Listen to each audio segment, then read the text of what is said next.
Hello നമസ്കാരം. സന്തോഷ് കുമാർ.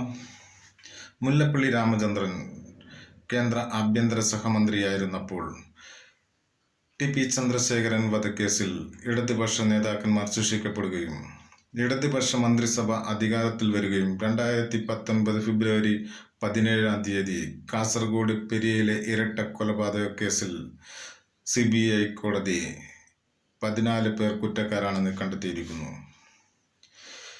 പെരിയയിലെ കല്ലോട് അമ്പലത്തിലെ വാദ്യസംഘത്തിലെ അംഗങ്ങളായിരുന്ന UDF അംഗങ്ങളായിരുന്ന Kripesh, Sarath Lal അമ്പലത്തിൽ നിന്നും തിരിച്ചു വരവെ റോഡിൽ വെച്ച് ബൈക്കിൽ യാത്ര ചെയ്തുകൊണ്ടിരിക്കെ ആക്രമിക്കപ്പെട്ട് മരണപ്പെടുകയും സർക്കാരിൻ്റെ ക്രൈംബ്രാഞ്ച് അന്വേഷണത്തിൽ 14 പേർ കുറ്റക്കാരാണെന്ന് കണ്ടെത്തുകയും ഉദുമ മുൻ MLA ഇടതുപക്ഷ അംഗം കൂടിയായ നേതാവ് ഉൾപ്പെടെ CBI അന്വേഷണം ആവശ്യപ്പെട്ട് കൃപേഷിൻ്റെയും ശരത് ലാലിൻ്റെയും അച്ഛനമ്മമാർ സുപ്രീം കോടതി വരെ കയറുകയും CBI അന്വേഷണത്തിൽ 24 പേർ കുറ്റക്കാരാണെന്ന് കണ്ടെത്തുകയും CBI കോടതി 10 പേരെ വെറുതെ വിടുകയും 14 പേർ കുറ്റക്കാരാണെന്ന് കണ്ടെത്തുകയും ജനുവരി 3 വിധി പറയും.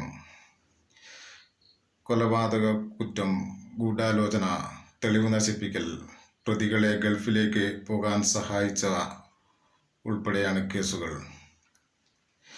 1.5 കോടി ചിലവിൽ സുപ്രീം കോടതി വക്കീലന്മാർ വരെ വന്നു വാദിച്ച കേസ്.